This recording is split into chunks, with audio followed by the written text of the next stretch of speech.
கனமழை காரணமாக ஆந்திரா, தெலுங்கானா மாநிலங்களில் நீடிக்கும் வெள்ளப்பெருக்கால் மக்களின் இயல்பு வாழ்க்கை கடுமையாக பாதிக்கப்பட்டுள்ளது. மீட்பு மற்றும் நிவாரணப் பணிகளில் தேசிய பேரிடர் மீட்புப் படையினர் மும்முரமாக ஈடுபட்டுள்ளனர். கடந்த 2 நாட்களாக பெய்த கனமழை காரணமாக ஆந்திர மாநிலம் கிருஷ்ணா, என்டிஆர், பல்நாடு உள்ளிட்ட 11 மாவட்டங்கள் வெள்ளத்தில் மூழ்கியுள்ளன.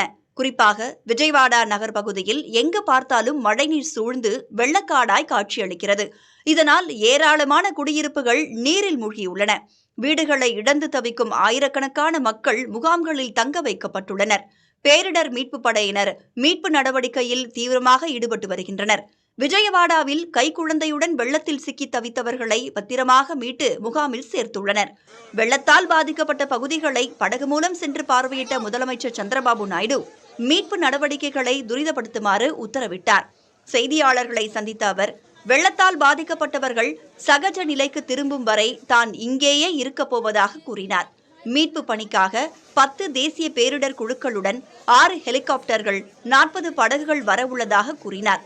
1 லட்சம் பேர் வெள்ளத்தால் பாதிக்கப்பட்டுள்ளதாக கூறினார்.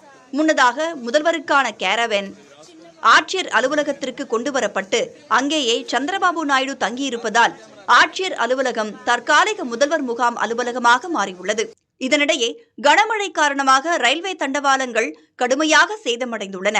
வெள்ளத்தில் அடித்துச் செல்லப்பட்ட தண்டவாளங்கள் ஆங்காங்கே அந்தரத்தில் தொங்குகின்றன. இதனால் 100க்கும் மேற்பட்ட ரயில்களின் சேவை ரத்து செய்யப்பட்டுள்ளன.